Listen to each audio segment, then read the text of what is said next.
ரோமர் 13ஆம் அதிகாரம். எந்த மனுஷனும் மேலான அதிகாரம் உள்ளவர்களுக்கு கீழ்ப்படிய கடவன். ஏனென்றால் தேவனாலேயன்றி ஒரு அதிகாரமும் இல்லை. உண்டாயிருக்கிற அதிகாரங்கள் தேவனாலே நியமிக்கப்பட்டிருக்கிறது.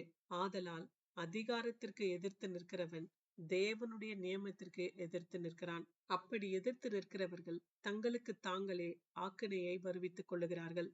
மேலும் அதிகாரிகள் நற்கிரியைகளுக்கு அல்ல, துர்க்கிரியைகளுக்கே பயங்கரமாய் இருக்கிறார்கள்.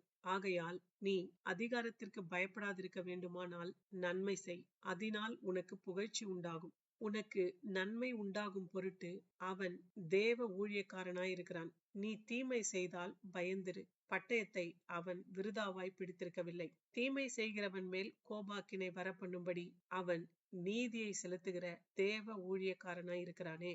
ஆகையால் நீங்கள் கோபாக்கினையின் நிமித்தம் மாத்திரமல்ல, மனசாட்சியின் நிமித்தமும் கீழ்ப்படிய வேண்டும்.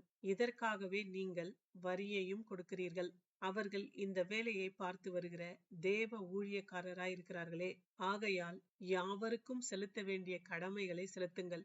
எவனுக்கு வரியை செலுத்த வேண்டியதோ அவனுக்கு வரியையும், எவனுக்கு தீர்வையை செலுத்த வேண்டியதோ அவனுக்கு தீர்வையும் செலுத்துங்கள். எவனுக்கு பயப்பட வேண்டியதோ அவனுக்கு பயப்படுங்கள். எவனை கனம் பண்ண வேண்டியதோ அவனை கனம் பண்ணுங்கள். ஒருவரிடத்தில் ஒருவர் அன்பு கூறுகிற கடனே அல்லாமல் மற்றொன்றிலும் ஒருவனுக்கும் கடன்படாதிருங்கள். பிறனிடத்தில் அன்பு கூறுகிறவன் நியாய பிரமாணத்தை நிறைவேற்றுகிறான். எப்படி என்றால், விபச்சாரம் செய்யாதிருப்பாயாக, கொலை செய்யாதிருப்பாயாக, களவு செய்யாதிருப்பாயாக, பொய் சாட்சி சொல்லாதிருப்பாயாக, இச்சியாதிருப்பாயாக என்கிற இந்த கற்பனைகளும் வேறே எந்த கற்பனையும் உன்னிடத்தில் நீ அன்பு கூறுவது போல பிறனிடத்திலும் அன்பு கூறுவாயாக என்கிற ஒரே வார்த்தையிலே தொகையாய் அடங்கியிருக்கிறது. அன்பானது பிறனுக்கு பொல்லாங்கு செய்யாது. ஆதலால் அன்பு நியாய பிரமாணத்தின் நிறைவேறுதலாய் இருக்கிறது. நித்திரையை விட்டு எழுந்திருக்கத்தக்க வேலையாயிற்று என்று நாம் காலத்தை அறிந்தவர்களாய் இப்படி நடக்க வேண்டும். நாம் விசுவாசிகளான போது ரட்சிப்பு சமீபமாய் இருப்பதை பார்க்கிலும் இப்பொழுது அது நமக்கு அதிக சமீபமாய் இருக்கிறது. இரவு சென்று போயிற்று, பகல் சமீபமாயிற்று.